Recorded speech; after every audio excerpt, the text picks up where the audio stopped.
I came to Canada 20 years back, we did not know anyone. Wow. Not a single name, not a single phone number, no job. They will laugh at it when I call it a town because the population of that town is 780 people. It has got an airport too. So if you come to parliament, there's a Jewish caucus. Yeah. There's MPs belong to Jewish community. They have their own caucus so that they can highlight to the government within the Liberal Party. Okay. There's a Muslim caucus. The MPs of different backgrounds who are Muslims who come, they discuss the issues related. There's a Sikh caucus. There's a Black caucus. There's nothing called Hindu caucus. So with the changing global scenario, globalization as we knew is dead, international free trade is ending. Okay. So Canada, we have got a major problem. United States Defense Department is investing in private Canadian critical minerals really? companies. So immigration was required, is required. We will continue to require it. We are not a melting pot. That is, you have to come here, you should become a Canadian. Listen, in fact, I have to slightly differ on that. Violent crimes are up, you said. I challenge you on that.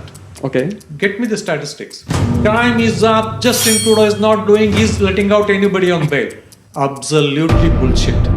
Typical anti-Hindu organizations, they could not stand it. And the Khalitani supporters are now all mobilizing their forces against me.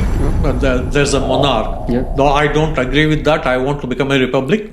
Hello everyone and welcome to the first episode of my English podcast channel Chai with Chander. And I'm glad and feel honored to have Chandra Arya, the Member of Parliament right from the capital city of Canada, as my first ever guest on my English podcast channel.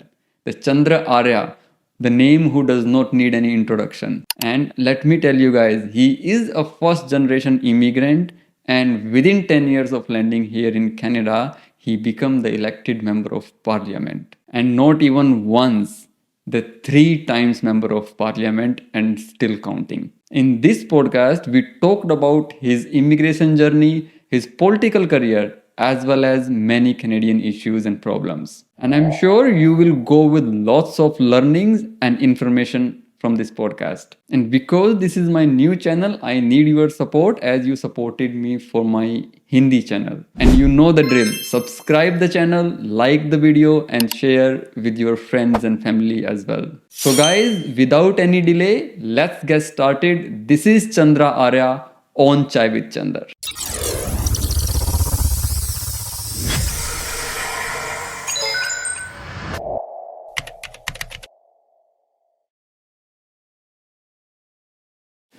The Chandra Arya, Namaskar and welcome to Chai with Chander. Namaskar ji. How are you, sir?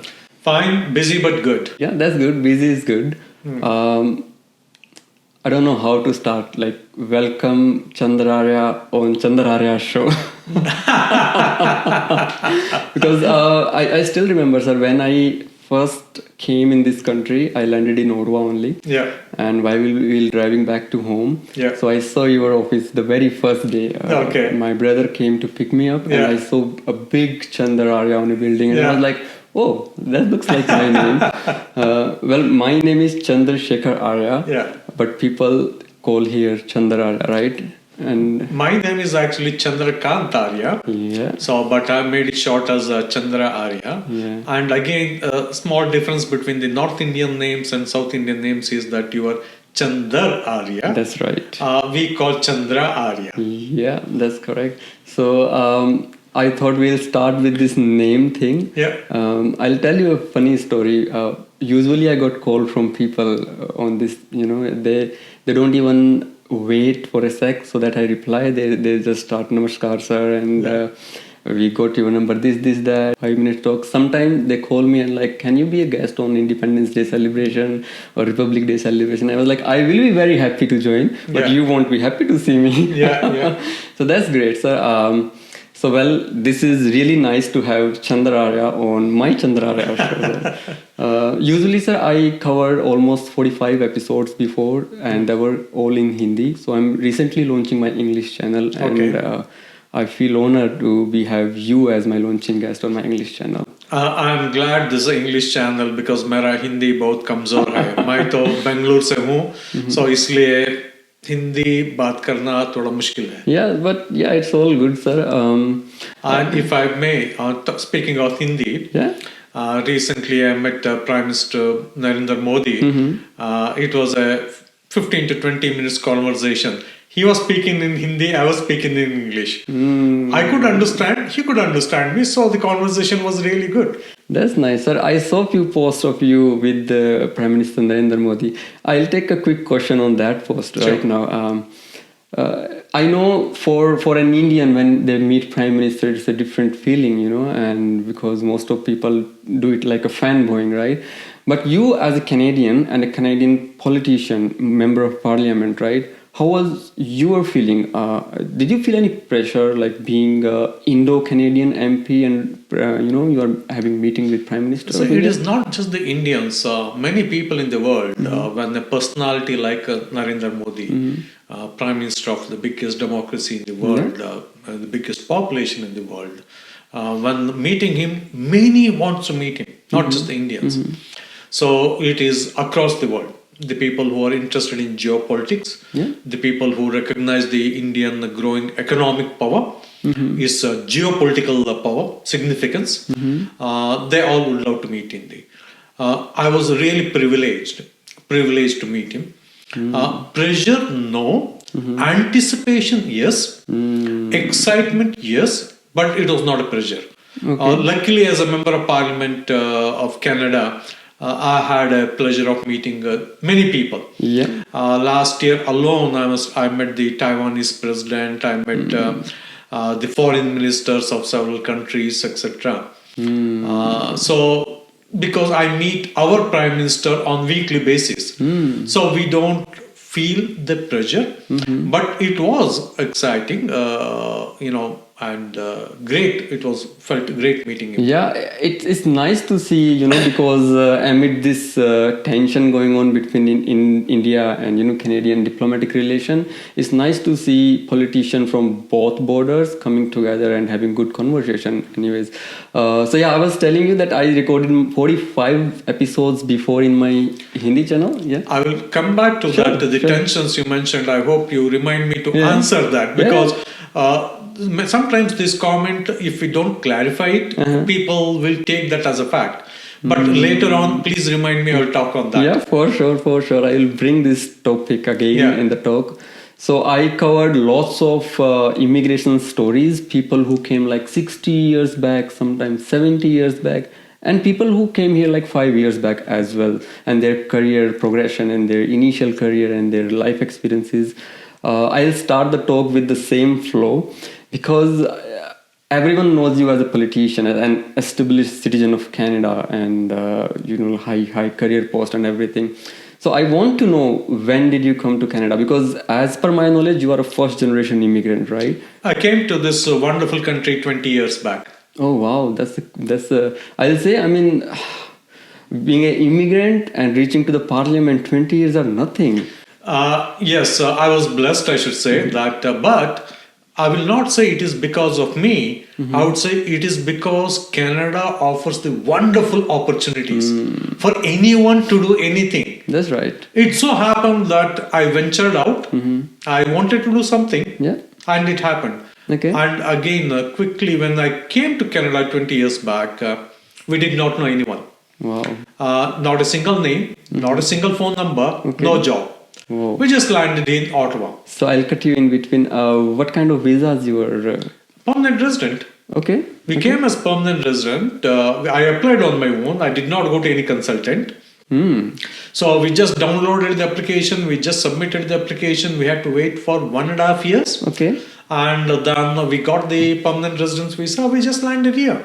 Wow. That's and nice. Started our life. And Canada is so much opportunities is there. I think only in Canada, a person who did not know anybody can land and become a member of parliament in 11 years. Nowhere it is possible. Yeah. So you landed in Ottawa only, right? Yep. What was your, I'll say, ambitions being an immigrant? What career you were looking when you were young? My thing was very clear. Me, my wife, and our son, 3 of us came here. We came with a very clear objective. We wanted our only son, me and my wife, we wanted our only son to have the best education in the world. Okay. So we came for that. Okay. We did not look what is that I am going to do, how much money I am going to earn, where are we going to live. Nothing of that we thought of, we worried about. Okay. I was in a very cushy job before I came here, but we came, as I said, with the objective our son should have the best education in the world. And I think most of immigrants have the same sentiment, like they came here for higher education of their kids. What was your first job here in Ottawa, sir? Oh, that is an interesting thing, I've changed my career, my profession throughout my life. Okay. I started as an engineer in Bangalore, India. IT? No, I was a mechanical engineer. Wow. My first job was in building locomotives, building railway engines. Nice. Then for a few months I worked with the DRDO, Defense Research Development Organizations in Delhi. Yeah. Job was in Sena Bhavan. And few months, then I got a job in Karnataka State Financial Corporation, financing small scale industries. I joined there 3 years. Then I resigned to set up my own small manufacturing company. Wow. The kitchen granite platforms you see, granite slabs, Yes, that's right. from huge raw stones, I used to make those slabs. So Oh. that was the factory I had. Back in Bangalore? Near Bangalore. Okay.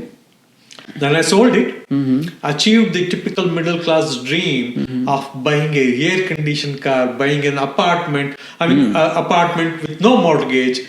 Then we'll move to Middle East, where I was involved in promoting industrial investment in 6 oil-rich GCC countries. Wow. So then we came to Canada. Okay. First year, almost no job. First year was a sort of settling down. Should I buy in a tiny business? Because I knew I will not get a job for my background. Okay. So I accepted that. Even before I came, I knew I was not going to get, with my engineering and MBA background, the kind of job I was doing before I came here. So I decided to change my profession again. Okay. So I studied investment courses with Canadian Securities Institute, 13 courses in 4 months. Wow. And started my career as investment advisor at CIBC Woodgandhi. I can talk a story on that too, how I got the job, but maybe at a... Yeah, you want me to? Yeah, please. Okay, there you go. I hope I'm not boring, but applied. Okay. I wanted to become an investment advisor, so I applied all the banks, all the branches, etc. Okay. No response. I said, what am I doing? In fact, I got one response from vice president of one of the CIBC Woodgandhi from Calgary, I think. Okay. He wrote, you should first join as an assistant, a research assistant. Okay. After a few years, you should become an associate advisor. Okay. Then you should become an investment advisor. That's what he said. But I was, I think, around 44 or something when I came here. No, 40 something, 41, I guess. So for me, that was, I did not have the luxury of, 10, 15 years of planning to become an investment advisor. Yeah. So I thought, what mistake I am doing? Why I am not getting response? One thing was very clear, I did not have background in that field. That was very clear. Then I started looking at the investment advisor's website. Okay. When I looked at their name, after the name there were 3 letters, CIM, DMS. Then I thought, what is this? CIM stands for Canadian Investment Manager.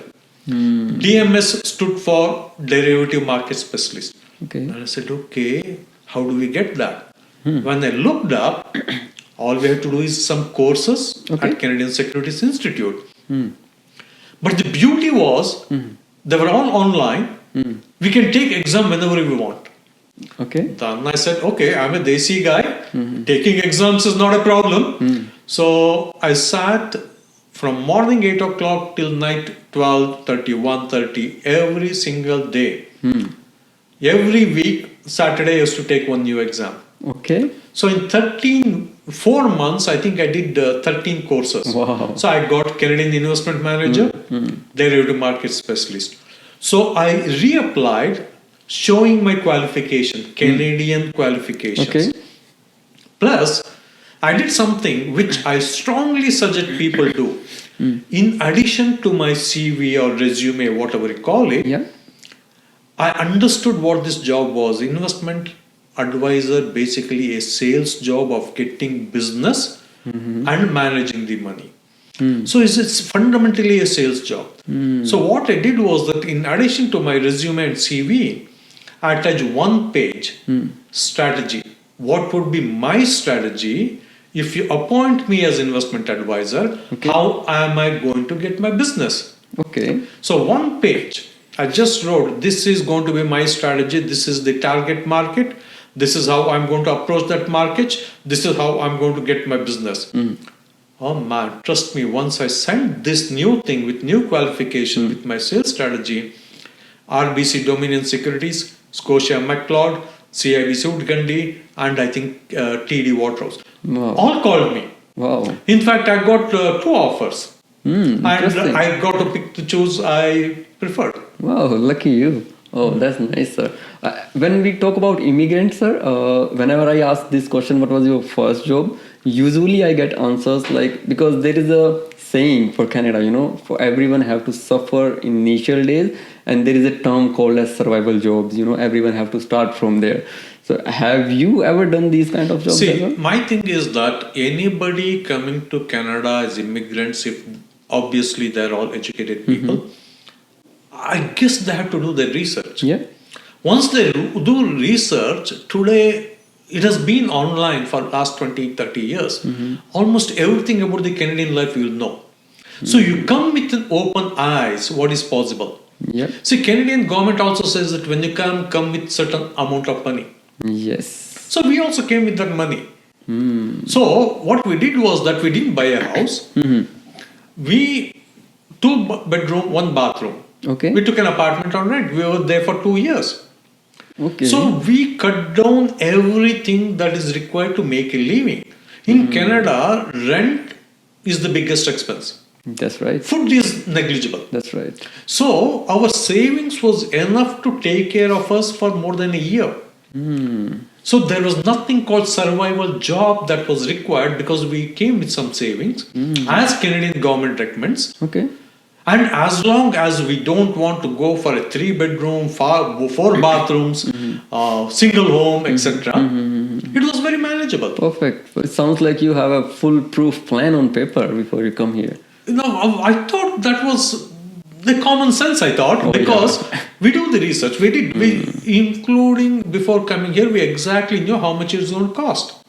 Smart. We know if you go out, have breakfast at even Tim Hortons, etc., we're going to spend $3 or $5. But we know the same egg is negligible cost. Wow. Wow. So we came with open eyes, fully knowledgeable of what to expect. So, and we came with that savings. So we did not feel the pressure that I have to go and do the survival job. And if you allow me, my thing is that having that survival job is not an issue. Yeah, There's nothing, I know my doctor friends. I got a friend who's a doctor. She started as in Tim Hortons. There's nothing wrong in it. However, there is one problem there. Sometimes you go for the survival job full time, then you're losing the time that is required to invest yourself into making a great career here. That's right. And that The time. and they get into a loop. Correct. That's right, sir. Well, sir, I'm so amazed to see, I remember when I came here, I was struggling to figure out the Tim Hortons menu, right? And even the directions, like which is east and which is west, and your site was perfectly on House of Commons. I mean, this is so fascinating. No. Certainly, I never thought it's going to be House of Commons. Okay. Let me be very, very clear. Never I imagined when I came here, I'll become a member of Parliament. That is a totally different journey. Like everybody else, I wanted to find a job because we had to feed our family. That's right. And we wanted our son to get educated. Exactly. So that was it. But I did not plan for any particular career, profession, or a position. I did not. Okay. I can come to that later. Yeah, sure. I saw that this month, October, 19th October 2015 was your first day Correct. in Parliament, right? So Yeah. it's going to be 9 years this month for Correct. you. So I think this is the perfect, time where we can talk about your journey. I mean, it's always make me curious. What inspired you, a professional, then businessman, an immigrant with a family, and you were searching for a job as well, and then how this politics thing happened with you? Okay, very simple. First thing, in our saying we say all stars have to get aligned. Yeah. Let me start with first. First was, as I said, we came to this wonderful country because we wanted our son to get the best education. He started his career. Okay. So once he started his career in 2013, me and my wife looked at each other and said, our responsibility is done. In Canada, we don't worry about our children's marriage. They will take care of themselves. Yeah. So our fundamental responsibility as parents was done. Then we said, what next? Okay. Then, I was always active in the community. I was on the board of many different organizations. Always I felt, as a community activist, I'm outside a boardroom where I'm asking the policy makers, asking them to discuss this, make decisions on this issue, any issue, which I was interested in. So I always felt I'm outside the boardroom. So I thought, why should I stand outside the boardroom? Why don't I go inside the boardroom myself? So I can be part of the decision-making process. I can be the part of the policy development process. Okay. So that was another thing. The third was, as I said, my son started his career. We decided to go in the Nepean riding. That is my constituency. Yep. Nepean riding was new. Yeah. And same time, Justin Trudeau had become the leader of the new party. Yeah. So then we said, let's go in. Okay. But I will also tell what I didn't do. What I didn't do, which most of the time I don't do in my life, is that I never ask anybody's opinion or suggestion. Oh. Just me, my wife, and our son. Okay. That has been the case most of our life. We did not discuss. Because the moment I ask my friends, my Kannada speaking friends, or my Indo-Canadian friends, or my friends in the outer community, I would have got 100 reasons why I should not enter politics. Okay. Chandra, you are new to this country. Yeah. Chandra, you don't know French. Chandra, you don't know anybody in the Liberal Party. Chandra, you have not been active in any campaigns. Chandra, that, Chandra, this, etc. 100 reasons I would have got why I should not enter politics. Yeah. So that is one thing. Okay. Usually, me and my wife, we don't do. We discuss, we decide, we do. We don't ask for opinions. Wow, that's quite interesting, sir. I thought you came here with a pre-mindset or something, or I had a little thing in my mind that you might have a little background back home in politics as well. But that's quite surprising for me that you started from very scratch and no guidance, right? No mentor. In fact, a funny thing is that the Nepean riding was new. The local association, Liberal Party Association, was new. So they announced the foundation, that's first meeting of that association. I just went in. Okay. I said, I want to run to become the candidate. They were happy because they already had a candidate in mind. A white, great Canadian named Greg Matt, Brigadier General retired, fluent in English, fluent in French, everything. Okay. But the local association wanted to show the headquarters that they have a diverse candidates. And one of them is chosen to become. So they thought, okay, this guy is coming in. We can show we had a competition and Greg Matt won the competition to become the candidate. So they were happy. Then I didn't even know how they will select. So they asked them, so what should I do? They said, you know what? One day we are going to call for a nomination meeting where the local members will come together. Okay. They will vote in the local election, in our association election, who should become the candidate. Okay. So what you do, go to the website, download the application forms and start selling membership. I said, okay, that's simple. So my knowledge was very, very limited. So I said, sell membership. That is something I understand. Yeah. And I sold membership. Okay. To cut the long story short, Yeah. I got elected in the first round with 65% votes. Well, this looks like a very quick entry in politics. So you are a member of parliament. You sit in the Parliament of Canada in Ottawa, right? So I'm very curious to know